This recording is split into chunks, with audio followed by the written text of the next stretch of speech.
salut, nous venons dans le cadre de notre émission Parlons peu, parlons vrai. Alors, nous avons aujourd'hui trouvé pour vous un thème précis. Jésus-Christ, un moyen pour l'épanouissement de l'homme, vrai ou faux. Dans ce sillage, nous avons invité sur ce plateau des sœurs et ainsi que des jeunes frères pour arriver à vous déballer et à justifier le fait que réellement le Seigneur Jésus-Christ peut être un moyen par excellence pour pouvoir s'en sortir dans la vie. Et tout de suite donc, gardez vos places et restez scotchés devant votre petit écran.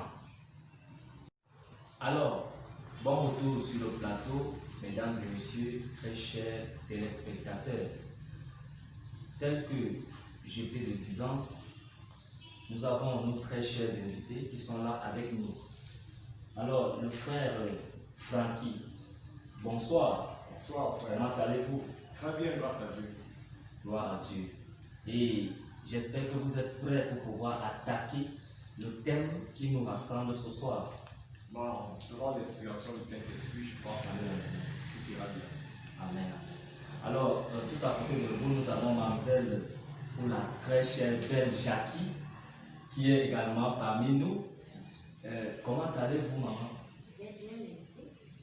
D'accord. Et selon le thème qui nous rassemble, êtes-vous prêt à pouvoir nous dire quelque chose d'après votre expérience? Comme on a dit le prêtre, tout va se passer selon l'inspiration du Saint-Esprit. Alléluia. Alors, nous n'allons pas oublier notre très chère sœur qui est magnifiquement décorée. Ce soir, on peut lire la gloire. Alors, notre sœur Quinta, c'est son nom. Comment allez-vous? Je vais bien par la grâce de Dieu. Alléluia. En nous regardant, on comprend que le Seigneur est merveilleux. Et j'espère que vous êtes prêts à pouvoir arriver à nous clarifier en ce qui concerne le thème de ce soir. Oui, je suis effectivement prête. Et je me base aussi sur le même dit avec les frères, je vais être inspirée par le Saint-Esprit. Donc, c'est le Saint-Esprit qui va m'inspirer dans tout ce que je vais faire. Donc, je préfère garder cette lancée. Amen. Ok, sans plus attendre. Alors, un païen disait l'humanité gémit à demi écrasée sous le poids des progrès qu'elle a fait. Aujourd'hui, nous pouvons constater que le monde est en train de subir un certain nombre d'atrocités. Et ce soir, tel que je l'ai énoncé dans mon propos linéaire, que le Seigneur Jésus-Christ paraît comme le moyen par lequel on peut arriver à s'en sortir dans ce déclin, dans cette situation trouble que subit l'humanité. Mademoiselle, notre sœur Quinta, est-ce vraiment le bon choix? Pouvons-nous penser qu'il s'agit là d'un choix par excellence? Ou alors, est-ce que ce n'aurait pas été une erreur de notre part d'avoir choisi le Seigneur Jésus-Christ? Non, pour moi, ce n'est pas une erreur d'avoir choisi Jésus-Christ comme notre solution, comme une solution à nos problèmes. Je ne pense pas que c'est une erreur. Moi, je pense plutôt que c'est une très bonne solution parce que lorsque tu as Jésus dans ta vie change, ta vie devient autre chose. Donc, d'après vous, le Seigneur Jésus-Christ s'oppose comme cette solution idoine ou par excellence. Effectivement. D'accord. Et notre sœur Jackie, voilà. Est-ce que vous partagez la vie de la sœur Quinta? Bon, je vais d'abord commencer par vous remercier de me donner la parole. Selon moi, selon le thème, comme dit le thème, Jésus-Christ, un moyen d'épanouissement pour l'homme, vrai ou faux. Pour moi, je soutiens le vrai. Parce que si la Bible est vraiment le livre de vie, notre livre de gloire, comme on dit. Si dans cette Bible, Jésus me dit il est la lumière, la vérité et la vie, moi, franchement, je ne vois pas comment l'épanouissement serait autre qu'en lui, serait ailleurs autre qu'en lui. Donc pour moi, pour un premier temps, d'abord moi, avant de discuter, pour moi c'est d'abord lui, Jésus qui est la source de l'épanouissement. D'accord, d'accord. Alors, plusieurs solutions sont entrevues dans la société de nos jours. Par exemple, nous avons les rosiciciens qui proposent des choses aux hommes et on voit un grand nombre qui défendent dans ce sens. Il y a des francs-maçons, il y en a ceux qui sont c'est-à-dire des pratiquants de tout ordre de nos jours, ceux qui deviennent même sorciers, pensant trouver en cela la solution à leurs problèmes. Alors, notre frère Francky, d'après vous, pensez-vous réellement que le choix que nous avons eu à opter en ce qui concerne Jésus-Christ, comme ce moyen qui nous permet de sortir de ces troubles, est-ce que ça vous dit? Est-ce que vous partagez ce choix-là d'abord? Bon, merci beaucoup d'abord de m'avoir passé la parole. Je suis vraiment trop honoré de parler et de défendre le nom du Seigneur Jésus-Christ. Parce que en lui, nous avons hérité le royaume des cieux.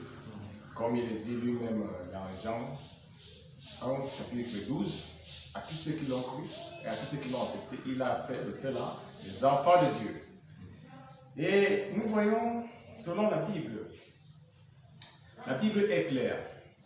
La Bible est une prophétie qui est en cours de s'accomplir, ou bien qui est en train de s'accomplir même déjà, ou bien peut-être des effets sont déjà palpables, tout le monde le voit. Mais en ce qui concerne les rosicruciens et autres de ce côté, moi, ça m'importe peu, mais sur la vérité, sur Jésus-Christ.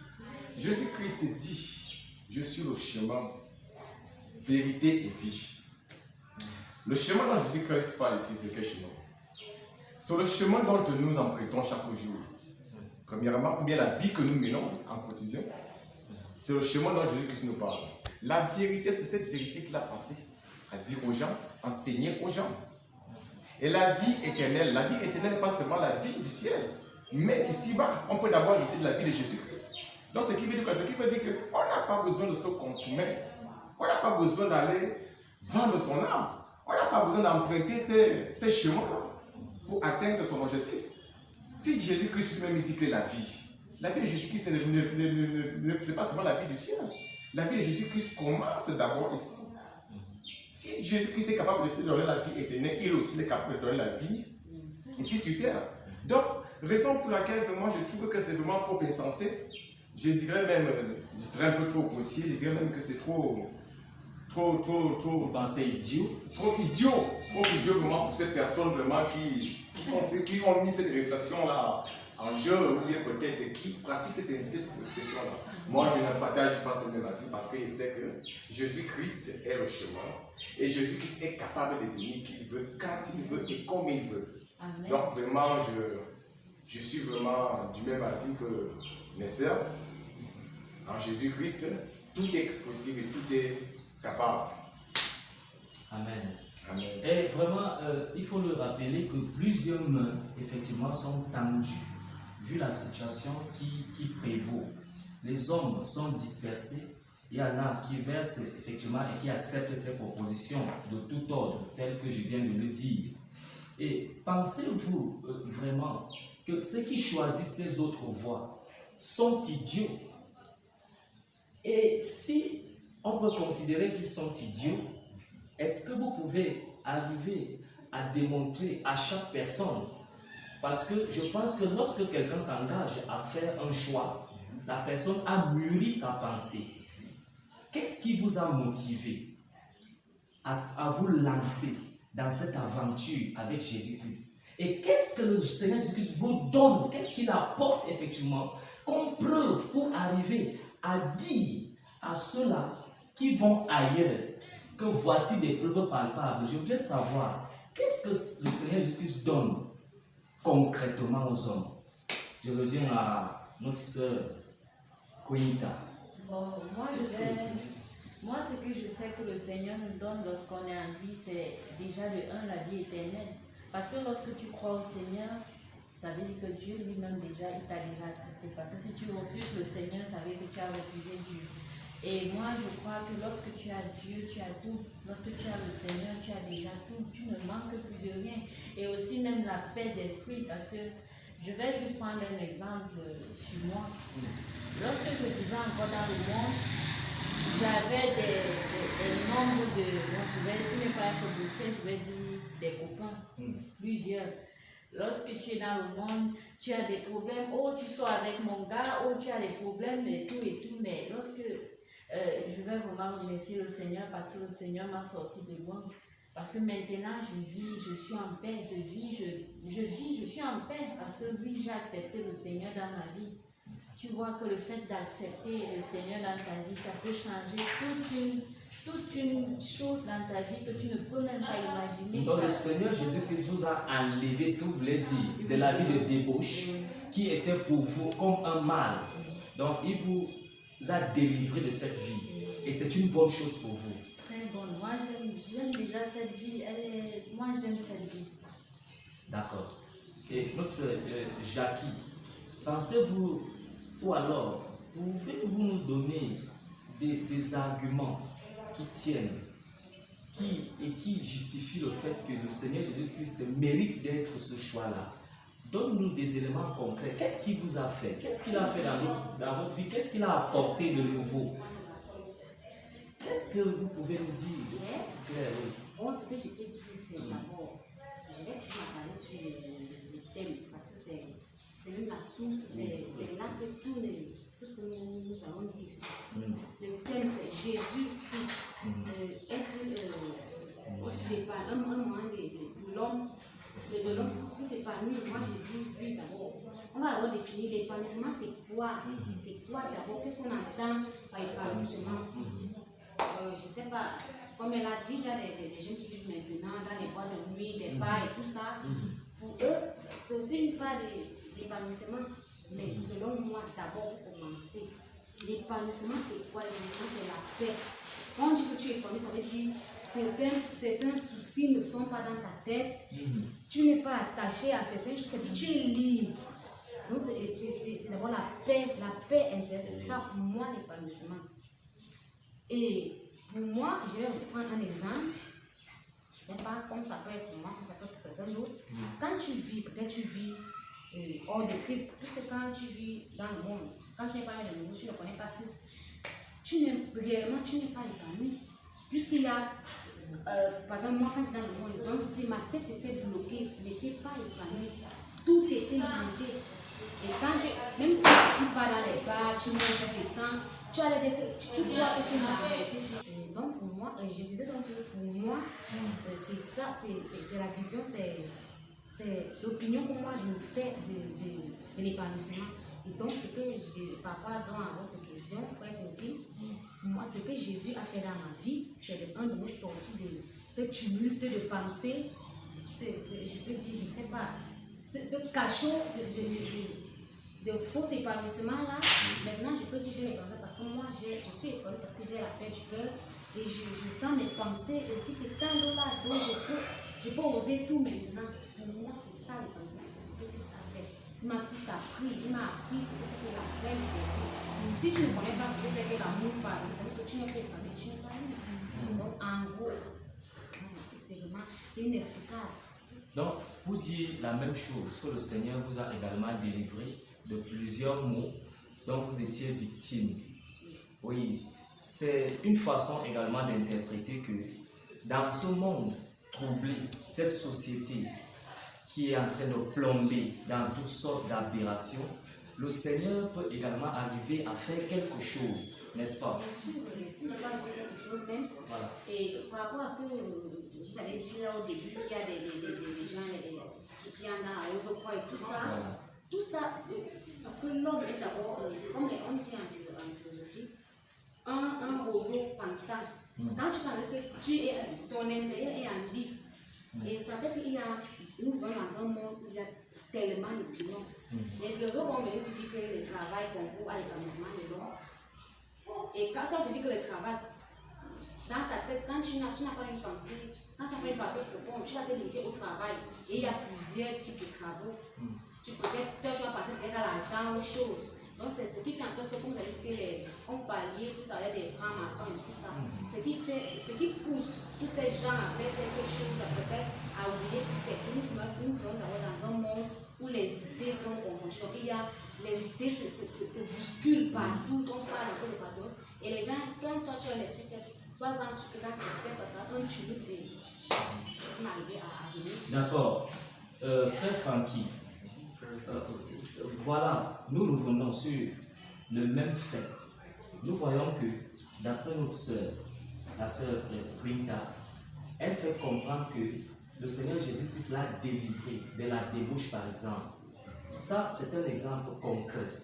Voilà. Est-ce que vous également pouvez témoigner qu'il y a un exemple ou alors une preuve claire que vous pouvez donner pour arriver à, c'est-à-dire à convaincre quelqu'un qui veut entrer dans les loges, quelqu'un qui est dépassé par les soucis de la vie, ou alors dire au gouvernement, dire au monde que voici, j'ai vécu, je suis un témoignage palpable de ce Jésus.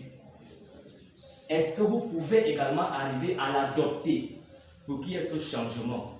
Qu'est-ce que le Seigneur Jésus-Christ a fait dans votre vie? Est-ce que vous avez une preuve?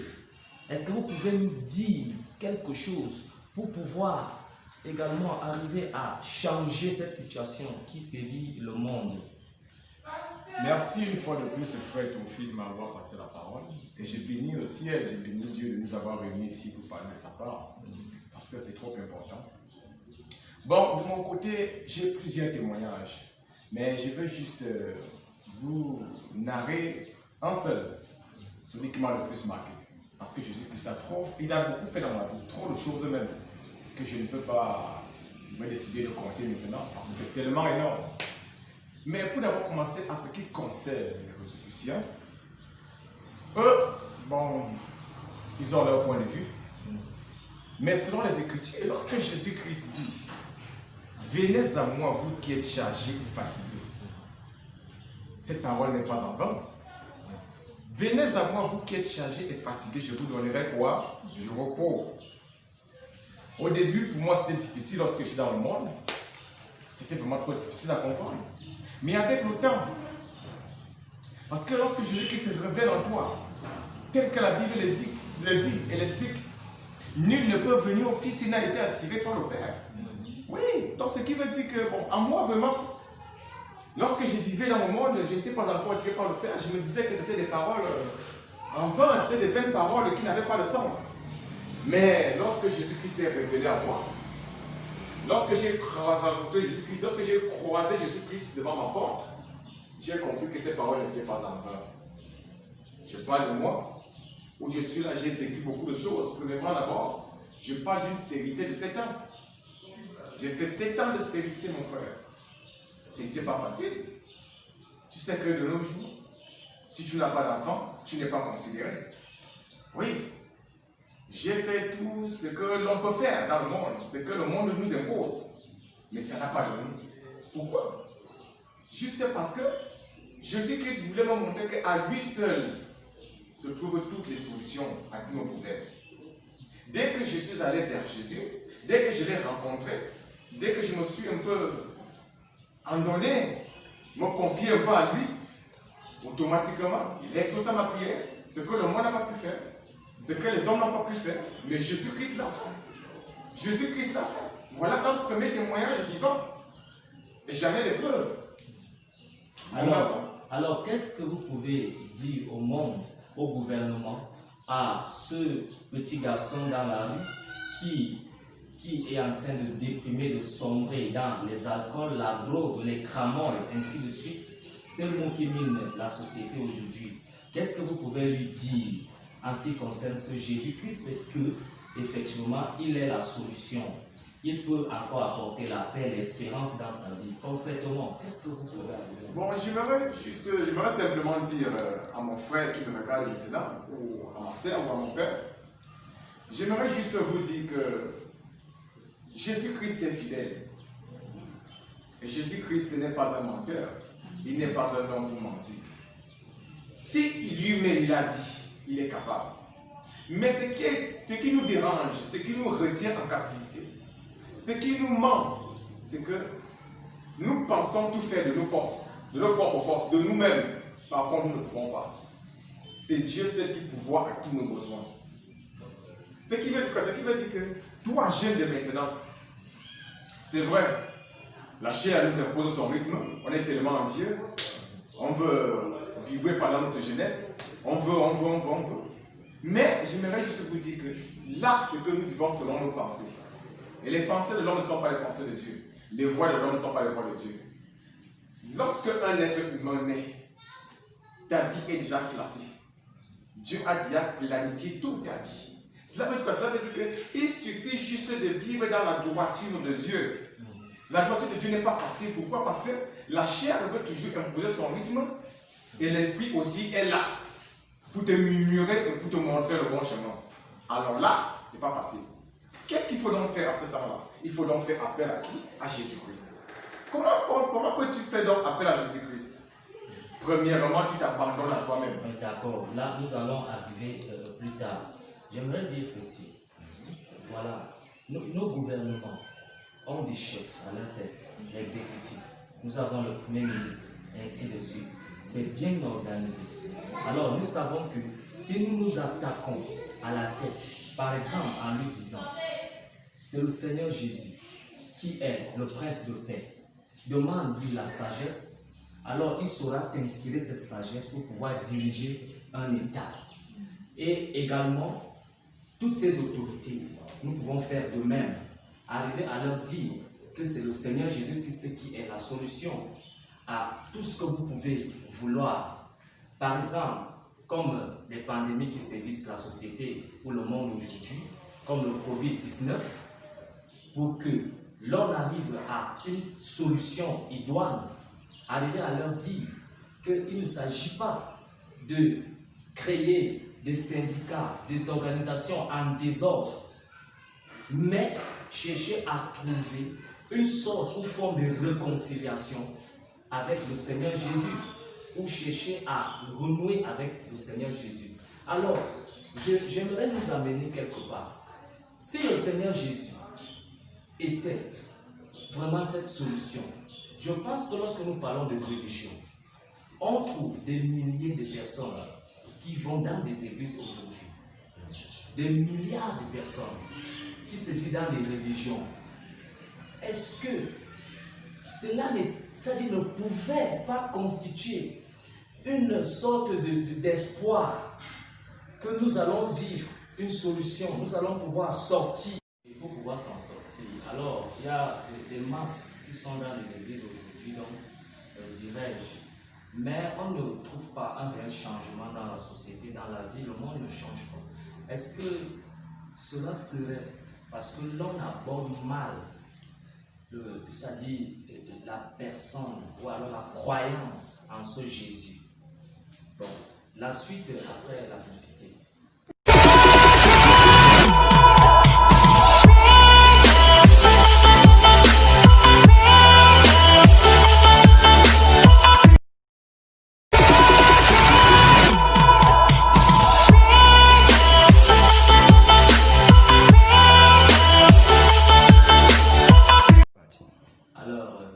Bienvenue sur le plateau. Une fois de plus, je vais me retourner vers notre sœur Quinta. Alors, pensez-vous que l'on est en train d'aborder mal le Seigneur Jésus-Christ qui est pour vous une forme de panacée, donc un remède à tous les maux? Pensez-vous? Oui, le fait que je pense que il y a des gens. Les gens se retrouvent en train d'aller dans des différentes églises, de plusieurs, par-ci et là, parce que juste dans une seule église, tu peux trouver la réponse tes problèmes ou bien trouver une édification ou une chose comme ça, comme je ne sais pas. Mais plusieurs gens ne trouvent pas la solution parce qu'il y a une chose qui leur manque, c'est la foi. Parce que lorsque tu as la foi, ça veut dire que tu sais que le Dieu que je sais, c'est un Dieu vivant. Ça veut dire que si je demande à Dieu que, Seigneur, je veux que tu changes ma vie, il va le faire parce que tu es convaincu dans ton fond. Donc c'est une question de foi en ce Jésus alors. Oui, il suffit juste d'avoir la foi et ce que tu veux va venir. Là, tu ne vas pas te trouver à aller dans des églises par-ci, par-là. C'est ça qui égale mon frère. Tu vois, tu es dans une église pendant des années, peut-être 20 ans, 10 ans. Les gens progressent devant toi, mais toi, tu es derrière. Pourquoi? Parce que tu penses que c'est lorsque tu as dit à Dieu, Seigneur, je veux telle chose, il doit exaucer ta prière là maintenant. Non, Dieu ne fonctionne pas comme ça. Lui, il veut que tu l'acceptes d'abord, que tu lui montres que tu l'aimes d'un amour propre, que tu as foi en lui, que sur lui seul tu comptes, que sur lui seul ta vie se pose. Bon, tu ne mets aucune autre chose devant sa face. D'accord, d'accord. Nous sommes d'accord qu'il y a plusieurs qui disent qu'ils croient en ce Jésus de nos jours. Ça, c'est ce que c'est tellement, c'est flagrant, ça se voit à l'œil nu. Mais il n'y a pas de résultat. Est-ce que c'est parce que la croyance est biaisée, notre sœur Jackie? D'abord, moi je crois que les gens vont à l'église. D'abord, si tu dis que Christ est là sur le moyen d'épanouissement, c'est bien. Tu vas dans une église en voyant que c'est le simple fait d'entrer à l'église qui va te donner l'épanouissement. Ça veut dire que dès que tu entres à l'église, oui, j'accepte Christ, c'est bon, tu as l'épanouissement. Pour moi, en fait, c'est pas ça. Moi, je ne soutiens pas trop, pas d'accord avec, je ne suis pas totalement d'accord avec la thèse que soutient ma soeur. Tout ça, c'est parce que quand tu vas à l'église, tu n'as pas associé en cause du manque de foi. Parce que il y a, la Bible déclare dans, je crois, 1 Corinthiens, chapitre 13, quelque chose comme ça, que même quand j'aurai toute la foi jusqu'à déplacer des montagnes, si je n'ai pas l'amour, c'est une façon de dire, si je n'ai pas d'abord l'amour en moi, ça veut dire que tout ça c'est en vrai. Donc d'abord, quand je entre dans une église, ne t'attends pas à trouver, à être étonné, à être déjà libre une fois, quand de un, ton cœur est encore retenu en arrière. C'est toi qui es hypocrite, de un, dans l'église, parce que tout ça, la base de ça, c'est que je ne sais pas comment les gens comprennent, comment ils entendent même ce qu'on appelle accepter Jésus, épanouissement, paix. Je ne sais pas, moi, je ne sais pas comment les gens conçoivent ça. Dans leur tête, c'est vrai que c'est... Vous pouvez donc arriver à nous dire, pour qu'on arrive à un certain focus, une réalité, une façon claire, c'est vrai que l'on sache. Le frère Théophile, je vais dire quelque chose.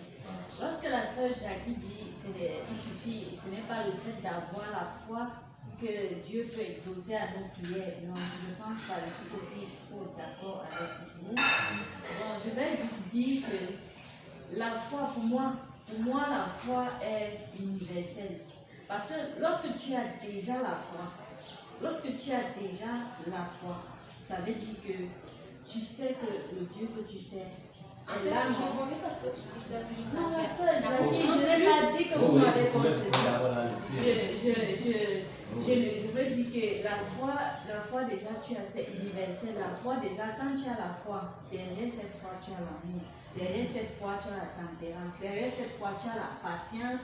Derrière cette foi, tu as toutes les vertus que... Vous croyez que c'est par la foi uniquement qu'on peut parvenir? Bon, il est vrai que la Bible dit quelque part que c'est par la foi qu'on est agréable à Dieu. Que sans la foi, on n'est pas agréable à Dieu. Exactement. Donc ça veut dire que si vous avez la foi, vous pouvez obtenir tout ce que vous voulez de Dieu. Voilà. Oui, le frère Théophile, je suis aussi bien avec vous parce que je vais dire, le Seigneur lui-même a dit dans ses paroles, lorsque tu as la foi, demande à cette montagne de se déplacer et jette-toi dans la mer. Et vous, ma sœur Jackie, il y a aussi la Bible en voilà. Même quand j'aurai toute la foi jusqu'à déplacer les montagnes, si je n'ai pas l'amour, la foi n'est pas, enfin, la foi universelle, c'est pas. Voilà, l'amour pour qui? L'amour pour qui? L'amour, regarde, c'est ce qu'il veut dire. Certaines personnes conçoivent d'abord, c'est que moi je le laissais dire là. avoir l'amour, ça veut dire, je ne sais pas comment les gens vont, on va dire avoir l'amour.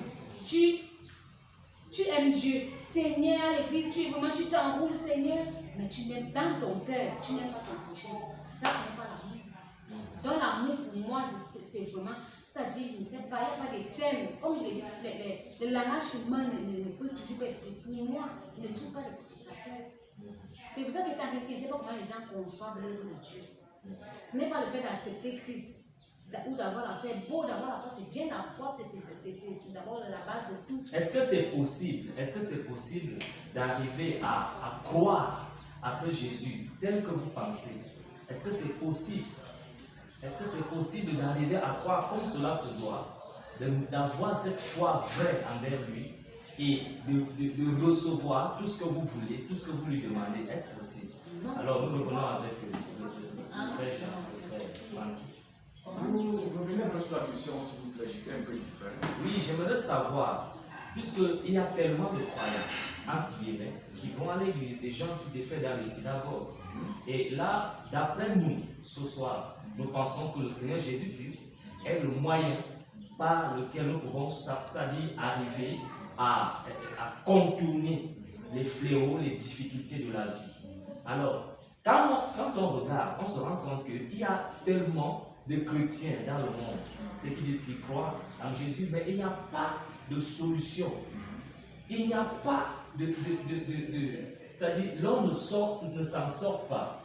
Est-ce qu'on peut arriver à dire par là que c'est parce qu'on aborde mal la chose du Seigneur Jésus? On croit mal. Et c'est là que notre soeur parlait de la foi, que c'est un problème de foi. Et notre soeur Jackie a parlé de l'amour. Et d'après vous, j'aimerais savoir, est-ce que c'est parce que c'est à cause de l'amour, à cause de la foi, à cause de quoi? Bon, moi j'aime toujours prendre des références dans la Bible. Parce que la Bible est le livre de vérité. Tout ce qui est là, c'est que moi je dirais que ce qui arrive au monde maintenant, c'est parce que les gens veulent mélanger les choses. Les gens veulent mélanger les choses. Ça veut dire que Dieu ne se mélange pas. Le Dieu que nous servons ne se mélange pas. Le Dieu que nous servons est un Dieu saint. Et ceux qui le servent doivent le servir en esprit et en vérité. Ce qui veut dire quoi? Ce qui veut dire que tout le monde parlait à l'église. Est-ce que tous ces gens-là servent vraiment ce Dieu-là en esprit et en vérité? Non. Et il y a des gens qui partent à l'église parce qu'ils voient les autres parties. Il y a des gens qui partent à l'église parce que peut-être ils veulent se faire voir. Il y a d'autres qui partent parce qu'ils ont des problèmes, ils veulent des solutions à leurs problèmes. Mais parmi ceux-là, est-ce qu'il y en a vraiment ceux qui partent pour rencontrer Jésus-Christ? Mais est-ce que la solution est mauvaise? Est-ce que, bon, la guérison, par exemple, la richesse, parce que quand on va à l'église et on dit on a un problème et on veut la solution, est-ce que c'est mal? Bon, ce n'est pas mal. De mon côté, je dirais que ce n'est pas mal. C'est bien. Mais je voudrais juste dire un truc, c'est que lorsque nous vivons, la Bible dit quoi? Cherchez premièrement le royaume de Dieu et sa justice. Et toutes ces choses-là vous seront données. Donc si toi tu pars à l'église uniquement pour satisfaire ta chair ou bien tes besoins personnels, tu n'as pas cherché le royaume de Dieu et sa justice. Tu ne l'as pas cherché. Automatiquement tu n'as pas cherché. Donc tu es parti maintenant pour satisfaire tes besoins. Et lorsque tes besoins seront satisfaits, tu reviendras encore ou bien tu vas disparaître. Automatiquement il y a un problème. Il y a un problème. Dieu peut même te bénir aujourd'hui pour voir peut-être la réaction. Tu es béni, tu disparais. Lorsque tu te retrouves encore face à une autre situation, tu reviens encore, il te bénit encore parce que lui, c'est un Dieu d'amour. Il est tellement amour que, bon, je ne sais pas comment je peux imaginer, ou bien, je ne sais pas comment on peut comparer l'amour de Jésus-Christ avec tout cet amour infini. Et tu comprends finalement que ce qui se passe maintenant, c'est que, je prends un exemple. Prenons un peu Lazare. Jésus-Christ, lorsqu'il a arrivé devant la tombe de Lazare, Jésus-Christ est celui qui donne la vie. Et la vie que Jésus-Christ donne, c'est une vie éternelle. Ici-bas, comme au ciel. Je ne sais pas si on se comprend. Lorsque Jésus-Christ donne maintenant la vie, à toi maintenant, alors comment je peux dire ça? De mieux la cerner, de mieux Non, de chercher à obtenir cette vie, parce que la vie a été déposée en toi. Et maintenant, alors, il te faut maintenant toi-même te mettre au travail. Comment te mettre au travail? Te rapprocher de Jésus-Christ, le chercher, connaître ses pensées, ses intentions, ce qu'il a réservé pour toi. Oui. Et si tu ne fais pas cela, je te jure que malgré tous ces dépôts qui ont été faits en toi, ou des mises en toi, tu risques de mourir même sans manifester cette vie. Pourquoi? Parce que nous pensons peut-être gérer les choses selon notre chair. Non, toute personne ici-bas est bénie. Pourquoi? Parce que Dieu peut te bénir. Et par ta bénédiction, il te renvoie chez une personne pour que cette bénédiction soit déclenchée. Et il va te renvoyer vers une personne pourquoi? Par rapport au travail que tu vas d'abord apporter avec lui sur le terrain. Par rapport à ta relation avec lui. Par rapport à ta marche avec lui. Voilà pourquoi je prends l'exemple sur Lazare. Lorsque Jésus-Christ est arrivé devant la tombe de Lazare, il a donné la vie à Lazare. Il a crié avec un ton d'autorité, Lazare sort. Et Lazare est sorti. Mais le temps de Jésus n'a pas délié Lazare. Pourquoi? C'est un mystère. Vous comprenez? Ce qui veut dire que Jésus-Christ a donné la vie à Lazare. Mais maintenant, il fallait donc que Jésus-Christ envoie des gens pour qu'ils aillent maintenant délier Lazare. Ne sais pas si tu comprends. Ce qui veut dire que Jésus-Christ donne la vie. Et maintenant, il t'envoie bien, il t'oriente vers une personne maintenant qui va déclencher, peut-être qui va te libérer de ces choses qui te retiennent à ne pas vivre cette vie-là. Ne sais pas si on se comprend.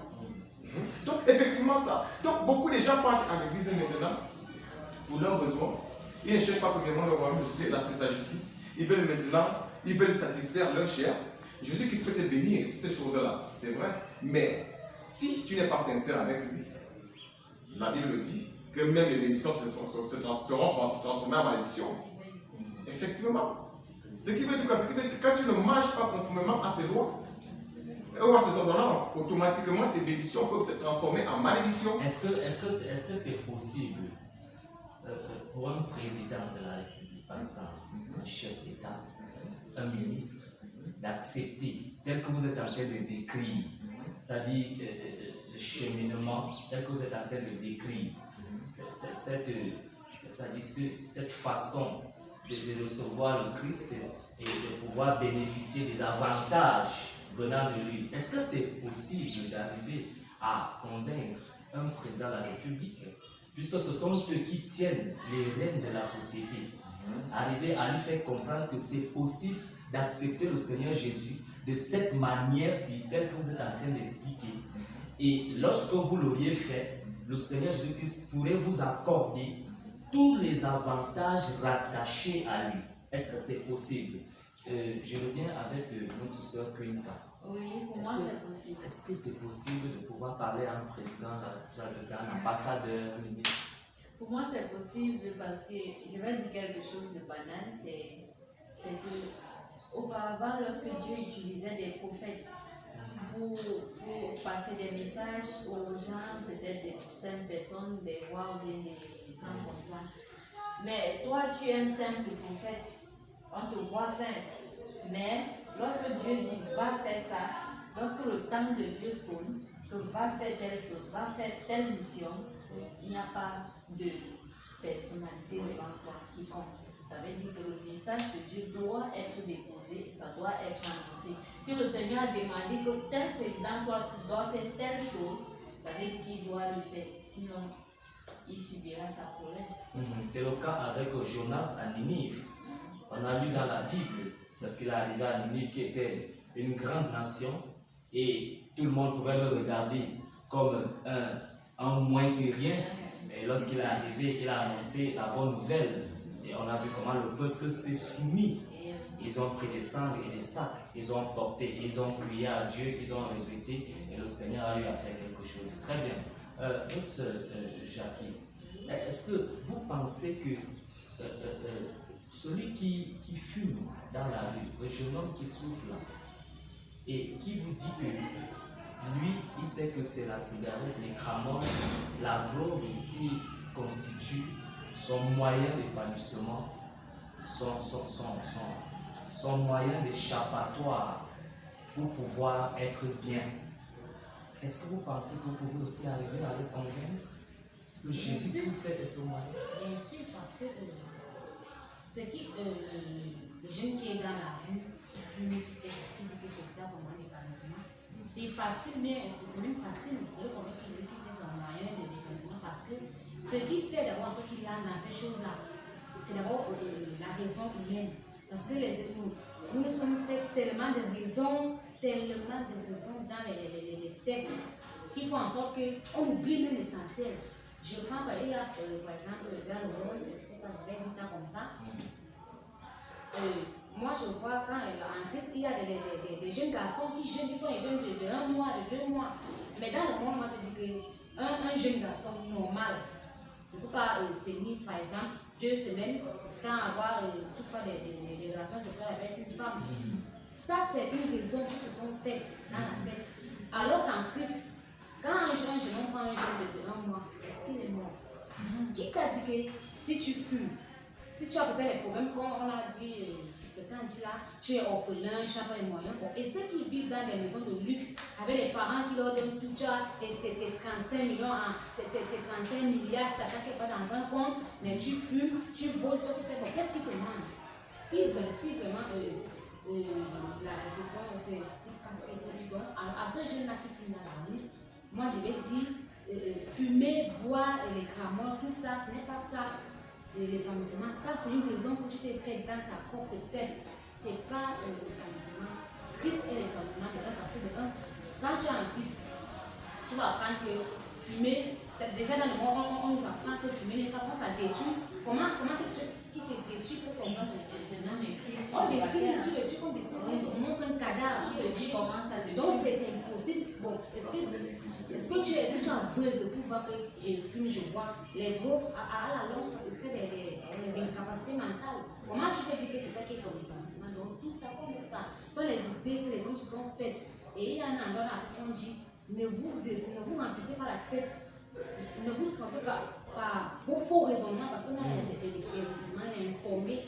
Donc moi, je suis sérieux avec ces jeunes-là, c'est inexplicable. Donc on ne peut même pas leur parler avec vous, il y a rien là. Ce n'est pas Frère Théophile, je veux aussi ajouter quelque chose dans ces mots. Je veux aussi dire que ce qui pousse nos frères et nos sœurs à toujours s'enfoncer dans des choses bizarres, c'est déjà de la paresse. Nos frères sont paresseux, ils sont très paresseux parce qu'eux ils se mettent dans la tête que si je dois, pour eux c'est qu'ils ont un orgueil. Ils sont très orgueilleux et pour eux, c'est que tout ce qu'ils veulent dans la chair, ils doivent l'avoir. Et en plus, Oui, excusez, la paresse par rapport à quoi? Ils sont paresseux. Ils sont paresseux parce qu'ils ne veulent pas être. Je vais pas m'aider dans ce sens-là. Peut-être un homme qui ne veut pas être un homme. Je vais me lever, je vais être responsable. Si je peux enchérir par rapport à ce que tu dis, s'il te plaît, Oui. ce qui fait d'abord que les jeunes filles comme les jeunes garçons qui dans ces choses-là, dans toutes ces pulsions et tout ça, c'est d'abord le fait qu'ils regardent les choses d'abord avec plein de convoitise. Dès que tu as la convoitise en toi, sois-en sûr que tu vas plonger. Peut-être, exemple, tu marches en route, un constitution est venu avec son billet d'argent, il a fait les accords, tu l'as posé.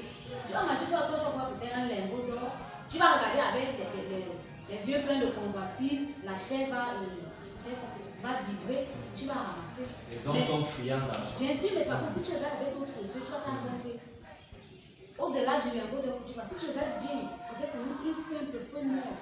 Donc c'est d'abord, je ne sais pas, on ne demande pas. Sœur Jackie, ça se base dans la paresse. En tout cas, Parce que nos frères sont dans les gens, Christ est les moi j'aimerais juste. Non, non, ce qui compte, c'est de bien le dire. Et c'est aussi de leur sortie d'où ils sont, parce qu'il faut aussi les enfoncer davantage. J'aimerais juste dire à ces jeunes-là, c'est vrai, la vie n'est pas facile, mais c'est juste que lorsque tu n'as pas de moyens, lorsque tu n'es pas né dans une grande famille, ou bien lorsque peut-être tu es en train de passer une période de ta vie, ne te laisse pas, ne t'abandonne pas. Pourquoi? Parce que la Bible dit que tout le monde peut t'abandonner, mais seul Jésus-Christ t'abandonnera point. Lorsque Jésus-Christ te met dans cette position-là, c'est pour te faire comprendre que lui seul est capable de te tendre la main. Parce que moi je me dis que ces jeunes-là, c'est parce qu'ils ont mis leur confiance, parce qu'ils ont donné leur confiance à certaines personnes. Peut-être à leur famille, à leurs amis, ou bien peut-être à leurs relations. Donc, lorsque tu te retrouves dans cette étape-là, lorsque tu te retrouves dans cette lignée-là, j'aimerais juste que tu saches, toi jeune qui m'écoutes maintenant, lorsque tu passes cette période-là, lorsque tu vis cette situation-là, il faut que tu saches qu'il y a une personne, il y a un Seigneur, il y a un élu, celui qui est capable, c'est-à-dire la solution à tous nos problèmes, c'est Jésus-Christ. Lorsque tu es de cette nature-là, abandonne-toi complètement à Jésus-Christ. Moi, je te mets en défi. Si tu le fais, que tu t'abandonnes complètement à Jésus-Christ, tu deviens son esclave ou son fou, je t'assure que la Bible dit que ce sont les choses rejetées, abandonnées, que Dieu lui ramasse. Oui, Dieu est capable de t'enlever dans la poussière pour te faire asseoir avec des grandes personnes. Donc je veux juste te dire que jeune de maintenant, malgré la situation que tu passes, malgré les problèmes, ne perds pas espoir. Donne ta vie à Jésus. Plus tu donnes ta vie à Jésus, marche dans sa volonté, épouse ses ordonnances et tu verras. Et tu verras. Le Dieu connu, c'est bon, est un Dieu fidèle. Jésus-Christ est la solution à tous les problèmes. Tout le monde peut t'abandonner, mais Jésus-Christ a le droit. Voilà une façon d'essayer de centrer notre échange. Effectivement, cela n'est pas la vie de tout le monde. Ce n'est non plus la vie des grandes organisations qui essayent, par exemple, de nos jours, avec la grande pandémie de Covid-19, que je ne cesse de citer depuis le début. On voit qu'il y a des moyens, des solutions qu'on essaie de trouver avec des ports de masques et ainsi de suite. Quelqu'un, dans cette logique, pourrait te dire qu'il n'a pas besoin du Seigneur Jésus. Et pour vous, c'est le Seigneur Jésus-Christ qui est le moyen par excellence pour pouvoir pallier à tous ces fléaux qui sévissent la société. Alors, si nous nous tenons sur cette base que le Seigneur Jésus-Christ est le moyen par excellence pour pouvoir s'en sortir, est-ce qu'on ne pourrait pas aussi emprunter quelques dizaines au Seigneur, à ce Seigneur Jésus, c'est-à-dire essayer de faire du mélange, l'avoir et être aussi en train d'aller chez le marabout, être en train de fréquenter le réseau chrétien, parce que chacun pourrait arriver à vous donner, c'est-à-dire une justification, le fait qui explique, c'est-à-dire le fait qu'il soit là-bas, chez les réseaux chrétiens, une raison qui justifie le fait qu'il soit chez les francs-maçons. Est-ce que le Seigneur Jésus-Christ également n'a pas besoin de soutien? Est-ce que lui seul suffit?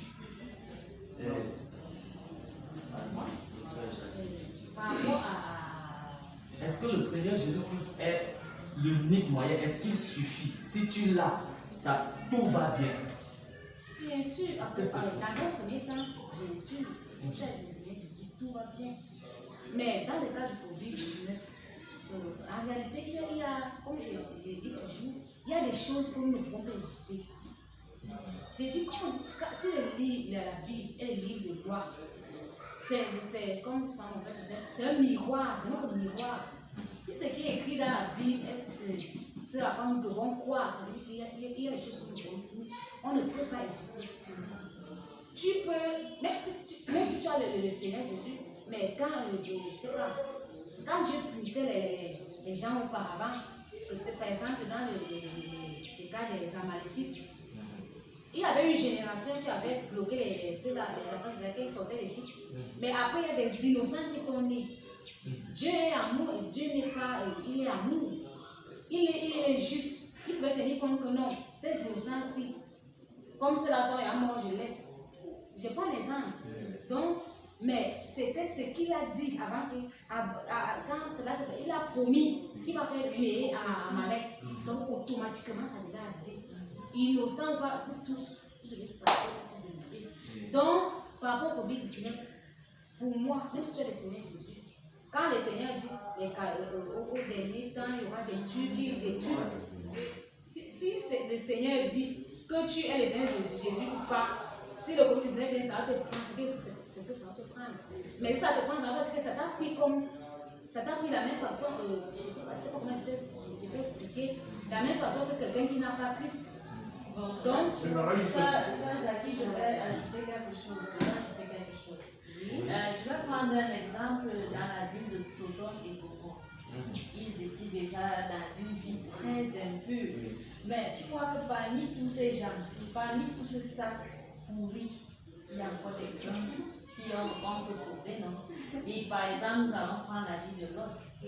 Lot était le seul qui avait encore une vie que Dieu aimait. Que non, ça c'est un exemple palpable à ce que je veux. Un peu comme notre vie présente.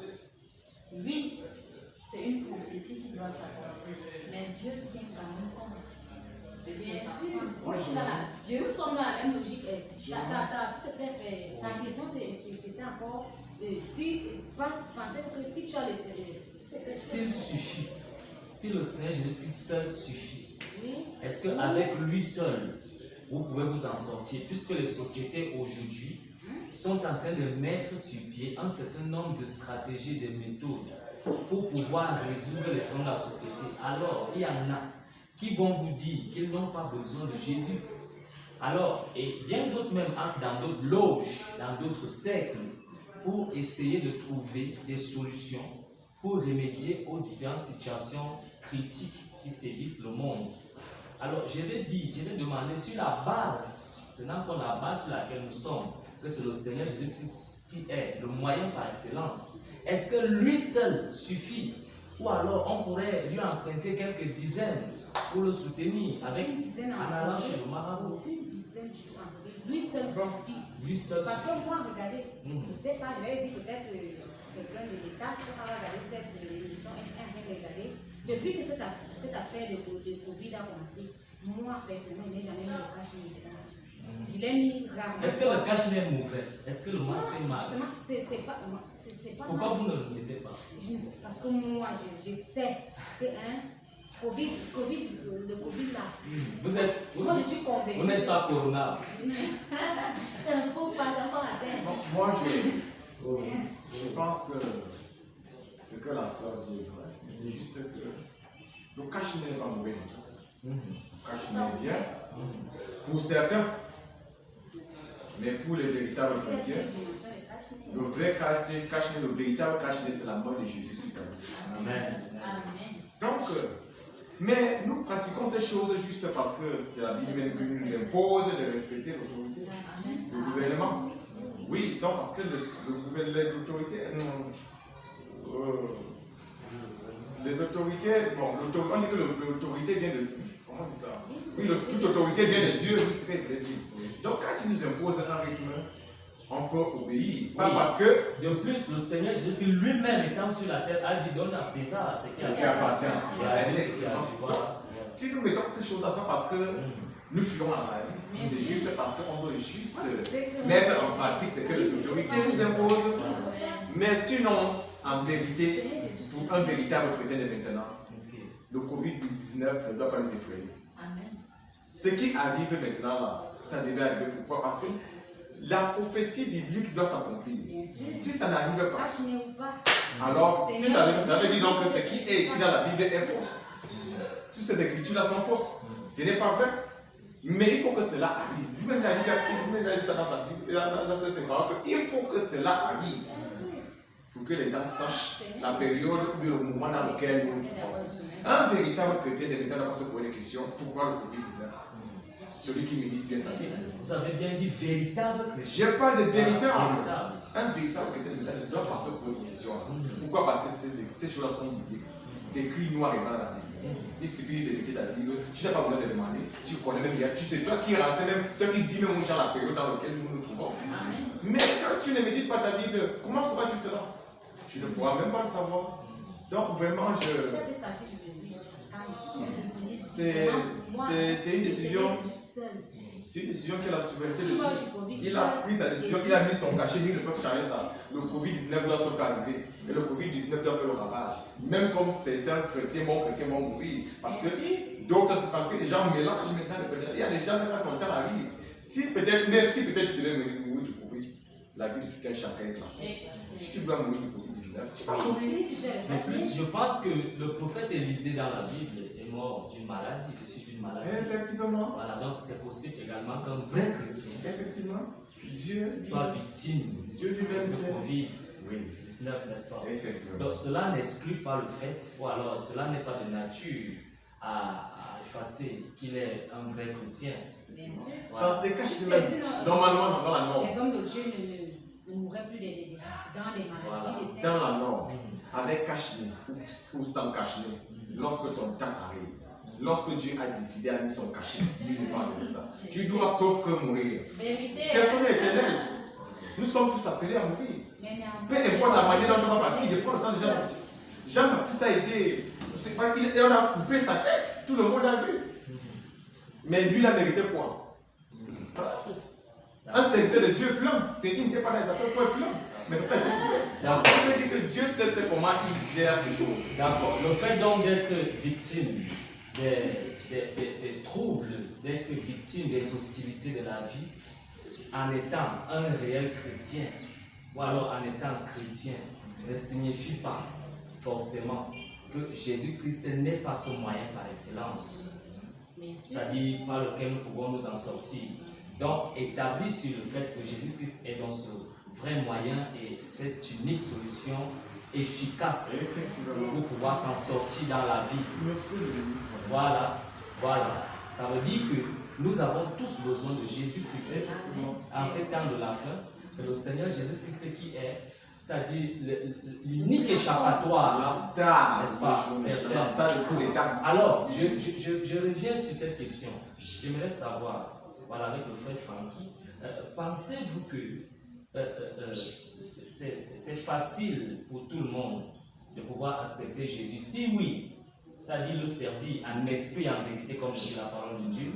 Si oui, comment pouvez-vous arriver à nous décrire comment se fait, c'est-à-dire cette rencontre, Bon, et arriver à vraiment mener cette relation intime avec lui? ce qui est là, c'est que je ne promets pas le lait au frère. Je ne promets pas le lait. Parce que la marche avec Dieu, hein, c'est facile à expliquer, mais c'est difficile à réaliser. Vérité, hein. Trop difficile à réaliser. Lorsque tu te décides à marcher avec Dieu, c'est une croix que tu as portée. Une croix. Ce qui veut dire quoi? Ce qui veut dire que tu t'acceptes, tu t'abandonnes. C'est-à-dire, tu oublies complètement ton image, ce que tu es.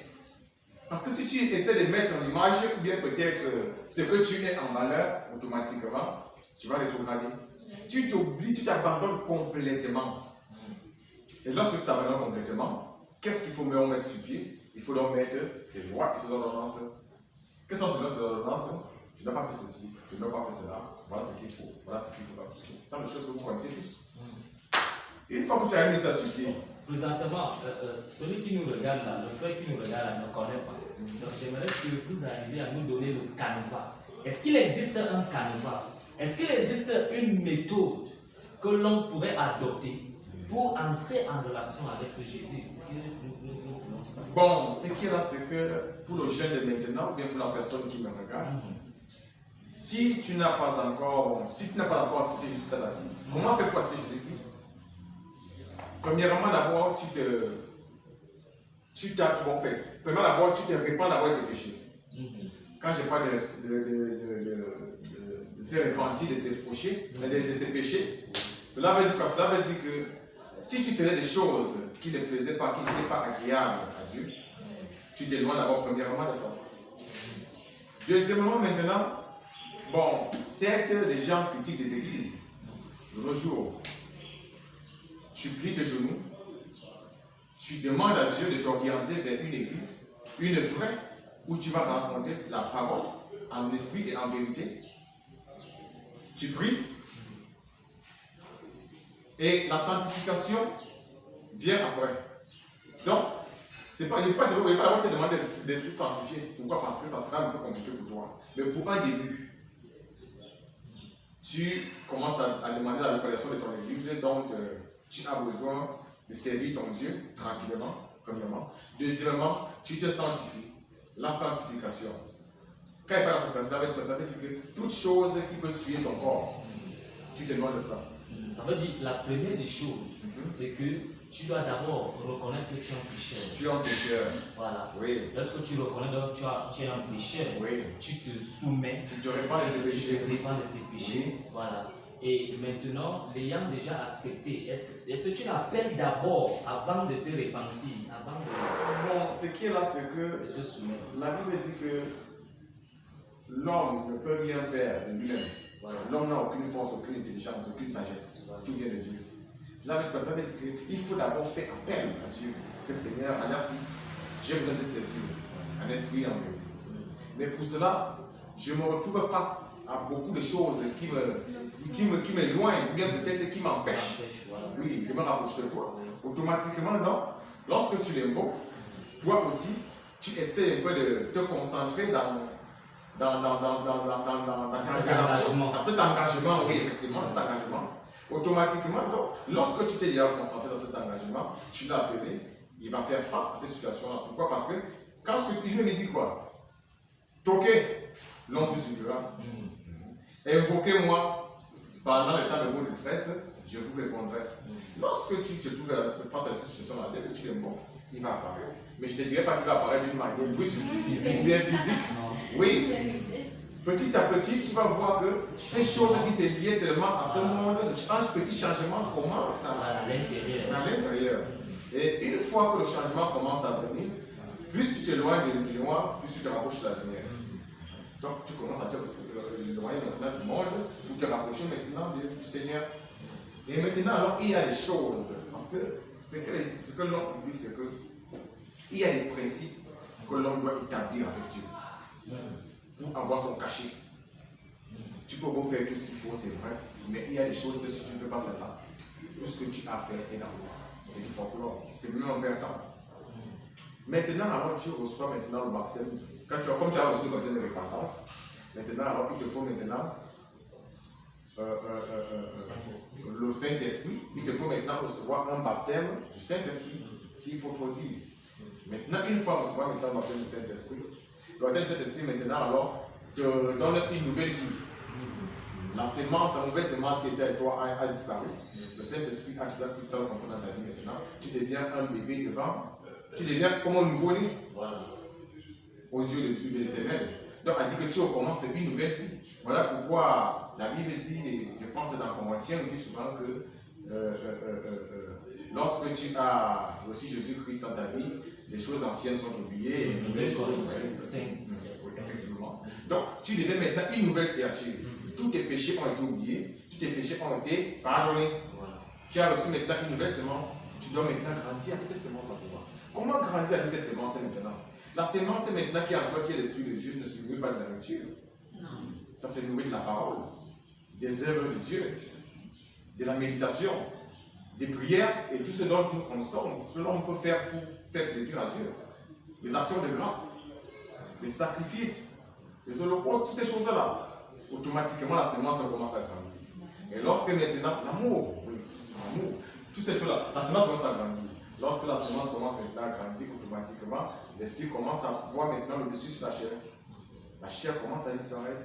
L'esprit prend maintenant le dessus. Et lorsque l'esprit prend maintenant le dessus, on parle d'un nom spirituel parce que tu ne marches plus selon la chair. Tu commences maintenant à marcher selon l'esprit. Voilà. Amen. Voilà. Mesdames et messieurs, nous sommes toujours là, très chers téléspectateurs, dans le cadre de l'émission Parlons vrai. Et Jésus-Christ, le moyen par excellence, vrai ou faux. Alors, il est Jésus-Christ. Voilà, nous voulons savoir comment arriver à procéder pour pouvoir manifester réellement la vie de ce Jésus-Christ et bénéficier des avantages qui nous viennent de lui. Alors, ce Jésus, y a-t-il une méthode? Y a-t-il un formulaire, c'est-à-dire un procédé à suivre pour pouvoir entrer dans cette relation avec lui, dans cette intimité avec lui et bénéficier des avantages qu'il nous donne? Qu'est-ce que l'on doit faire en fait? Moi, je ne pense pas qu'il y ait un procédé. Moi, je prends des exemples souvent. Comme moi, je vais vous interrompre parce que j'avais lu, je crois que c'est dans Romains 19, la Bible dit que si vous reconnaissez dans votre cœur, vous le confessez de votre bouche, et vous le reconnaissez dans votre cœur qu'il est le Seigneur, votre Sauveur, alors vous serez sauvés. Là, je parle de procédé, n'est-ce pas? Ce n'est pas dans la sens. Je parle, comme je disais tantôt, que je ne sais pas comment les uns les autres comprennent l'œuvre de Dieu. L'œuvre de Dieu, ce n'est pas un copier-coller. Je pense que l'œuvre de Dieu, c'est une vie, ce n'est pas une profession, c'est une vie. C'est. Vous voulez dire, c'est un état de conscience, Bien sûr, un style de vie qu'on devrait adopter. Jésus, ce n'est pas. C'est une vie, c'est quelque chose qui coule dans tes veines, donc ça doit jaillir. Voilà. Donc il n'y a pas un procédé, on va dire, par exemple, comme une méthodologie, on va aller étape par étape. Pour faire un commentaire philosophique, on commence par ceci. Ce n'est pas totalement ça. Vous avez dit, pour parvenir à votre question. Oui, ça dit que, est-ce qu'il y a ça dit un modèle à suivre Pour parvenir à cet épanouissement-là, pour vivre cette relation. pour vivre cette relation-là, c'est d'abord, pour vivre cette relation vraiment, si en moi, je comprends d'abord que l'épanouissement, le bonheur, la vie, la paix se trouve dans les choses les plus saines. Ça veut dire que dès que je comprends ça, que je mon cœur automatiquement, je reçois Jésus et j'ai cette relation. Il n'y a pas de magie. Qui donne ces choses les plus saines? Justement, c'est Jésus. C'est le Seigneur Jésus. Bien sûr, c'est la grâce de Dieu. Parce Donc la paix, le bonheur, c'est en Jésus-Christ. c'est pas tout le monde qui a la grâce. Comme on dit, tout, c'est vraiment comme je dis, l'une ne va au fils s'il n'a attiré par le Mais Père. nous voulons dire à celui qui nous regarde là, comment il peut faire pour arriver à accepter ce Seigneur Jésus-Christ, ce qui est la solution idoine. Nous accepter le Seigneur Jésus, c'est ce qu'ils sont en train de dire. Voilà. Comprendre d'abord. En fait, comme le frère a dit, il a tout dit. Tu reconnais que tu es un pécheur. Et tu comprends que les choses saines, la paix, l'épanouissement, tout ça c'est Jésus. Si tu comprends que la paix, tout ça c'est dans les choses les plus saines. Toi, en suis Moi, je vais dire quelque chose, c'est que ce qu'on nous dit, ce n'est pas de bouche. Non, ce n'est pas de bouche. Ce qu'on est en train de dire, c'est une vie. C'est comme une naissance. Quand un bébé naît, tu dois montrer au bébé comment il va marcher. Si tu ne lèves pas bien ton bébé, il va déraper. Ce qui fait que ce n'est pas facile que tu dis à quelqu'un qui est déjà zoomé dans le tramol que comme tu vois là, tu vas t'élever, c'est avoir une vie simple. Non. Tu dois aimer quelqu'un qui est déjà avancé tellement que c'est pour lui, c'est comme si c'est impossible de faire marche arrière, de comprendre que là où il va, il peut faire marche arrière. Effectivement, Oui. c'est pourquoi j'ai dit à nos frères que ça ne sera pas facile. Oui, c'est Parce pas que comme facile. j'explique là, c'est facile. Mais mettre ça en pratique, c'est là où il y a le problème. Oui, bon, ce que nous devons dire à nos frères qui nous regardent et nos soeurs qui nous regardent, c'est que oui, la vie n'est pas facile, mais on ne doit pas renoncer à chaque fois. Essayons toujours de nous lever. Même si tu n'as pas la force, essaye de te lever. Dis qu'aujourd'hui, je mets fin à l'alcool, je mets fin à la prostitution, je mets fin à la drogue, je mets fin à tout ce qui m'oppose au Seigneur. Il faut que je me lève. Même si le démon t'appuie, parce qu'automatiquement, le démon le fait toujours. Parce que lorsque tu veux te lever, il va venir te dire non, là où tu vas là, qu'est-ce que ton Dieu là va te donner, il va te dire de marcher, on va dans mon chemin. Il va toujours te convaincre, mais il ne te laisse pas faire. Soit même comme celui dans la vie de Job. Job a été exposé, il a été humilié, là il est maladie, mais jamais il n'a renoncé, il n'a jamais rien fait.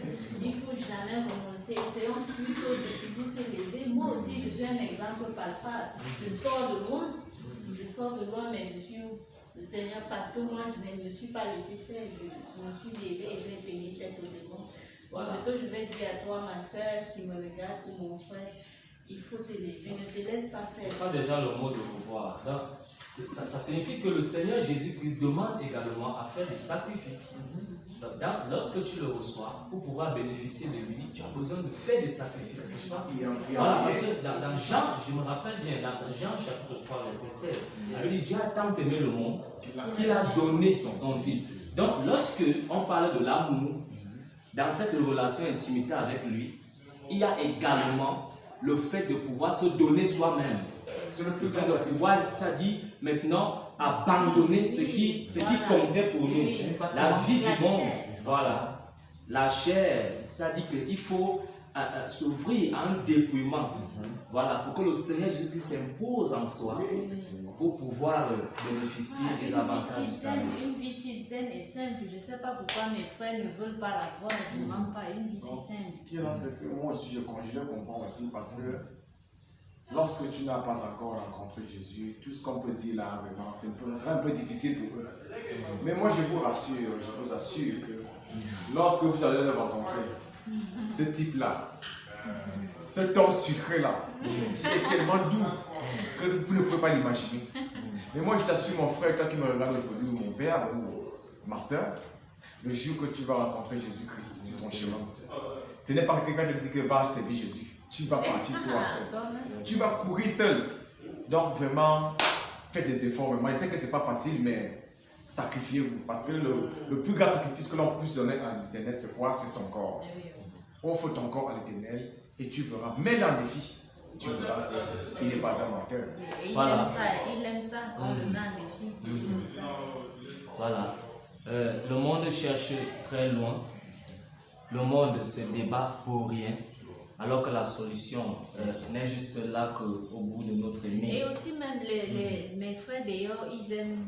Je me pose toujours cette question, je me demande toujours pourquoi est-ce que c'est si facile pour eux d'aller signer des pactes avec le démon pour être riche et avoir la gloire.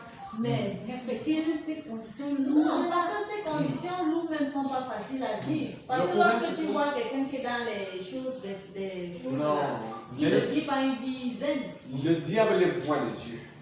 Donc le diable montre le sucre et le lait pour sortir le couteau après. Donc quand tu vois le sucre et le lait, lorsque tu montres un bonbon à la femme, avec la chiffon derrière, Les yeux pleins de convoitise. effectivement, l'enfant va venir en courant, il va se rendre compte que tu voulais lui taper après.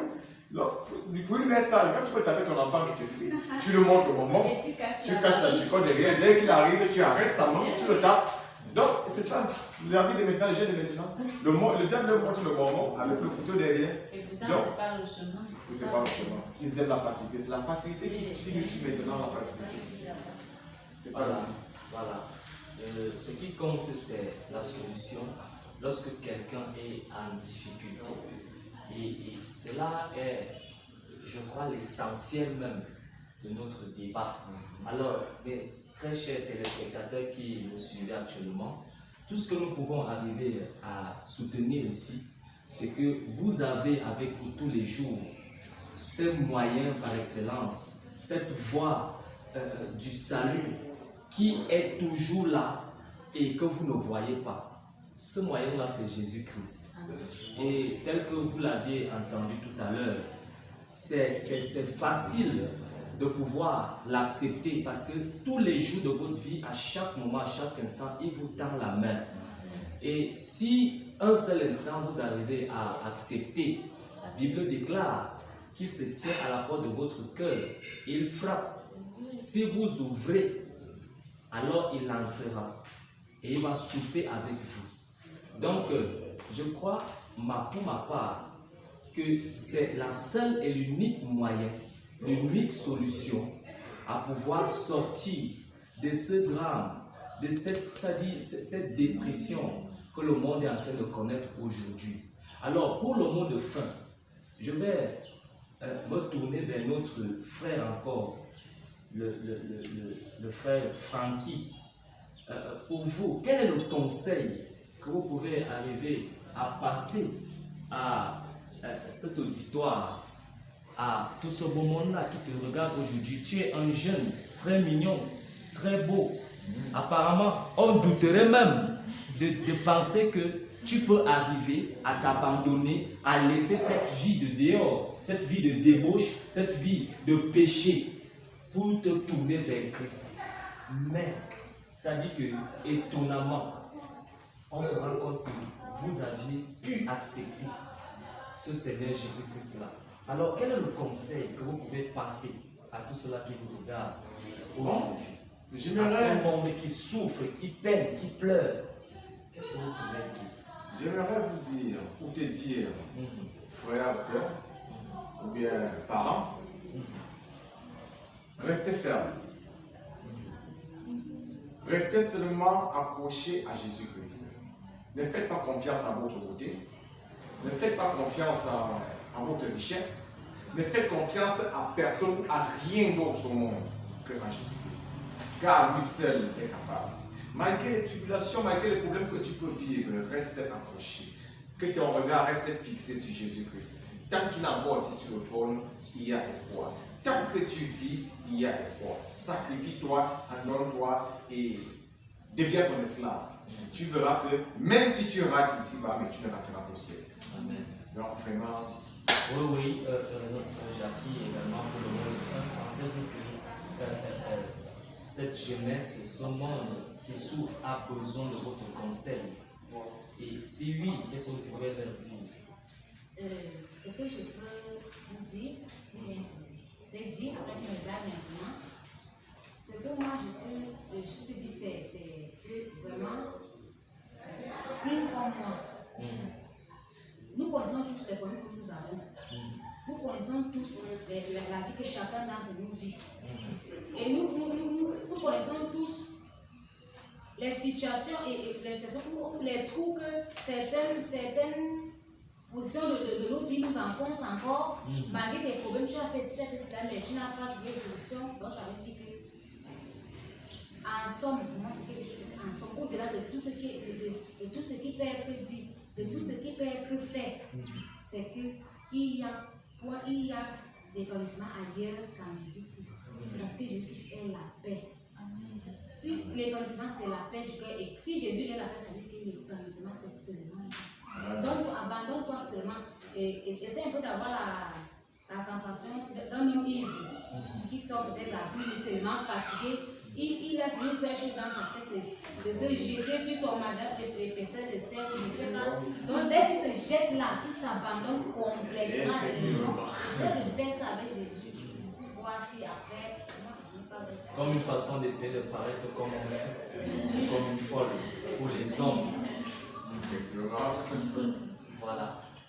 Nous n'avions pas connu, c'est-à-dire que d'après ce qui est en train de se dire maintenant, l'erreur pour laquelle de choisir ce moyen aujourd'hui, qui est Jésus-Christ, parce que ça aurait été peut-être possible qu'on choisisse un autre concept, qu'on en reçoit. Mais je me rends compte que c'était une meilleure idée d'avoir choisi Jésus-Christ pour essayer d'en débattre.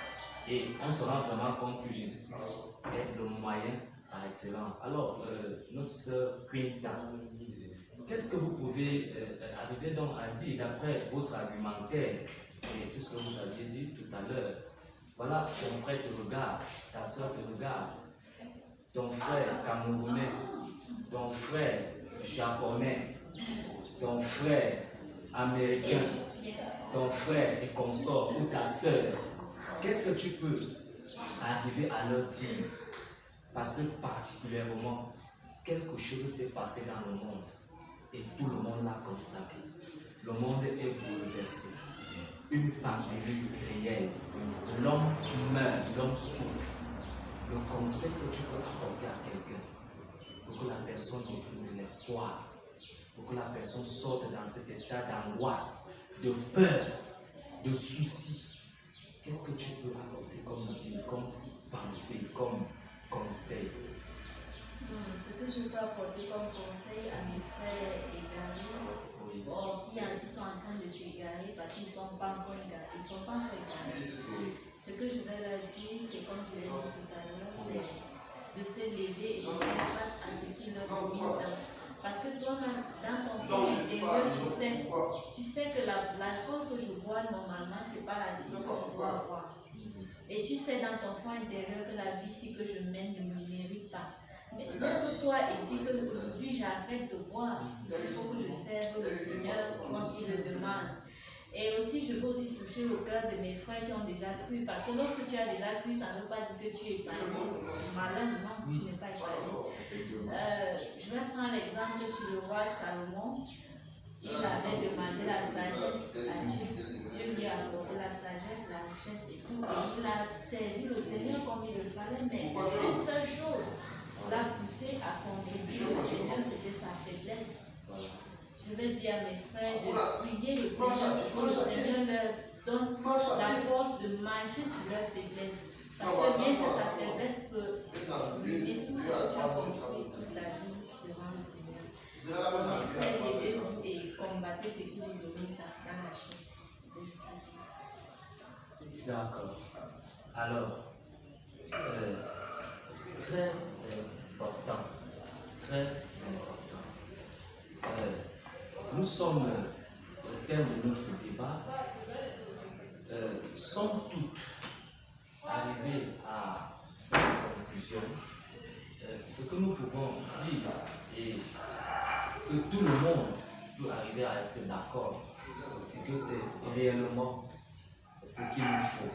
Jésus-Christ s'oppose comme un moyen, comme cette issue par excellence pour l'humanité. Et un mot peut être la valeur de toute une vie, comme Jésus peut représenter cette valeur élevée, absolue dans la vie d'un être humain. Je vais vous dire très prochainement, parce qu'il y aura encore d'autres échéances pour pouvoir partager quelque chose, toujours dans le cadre de notre émission Parlons vrai. Nous allons chercher toujours pour vous, nos frères, nos sœurs qui nous écoutent dans le monde entier, toujours un moyen, une solution aux maux qui minent la société. Et ce soir, toi qui m'as écouté, toi qui as écouté mes sœurs et mon frère qui est là, j'espère que quelque chose a changé dans ta vie. Ta pensée a changé, ta mentalité a été renouvelée. Parce que si tu étais déprimé, il n'y a plus de raison que tu continues à être déprimé. Le Seigneur Jésus-Christ seul est cette branche de salut que tu dois saisir afin de sortir de cet état de décrépitude que le monde est en train de connaître. Donc, nous vous saluons et à très prochainement.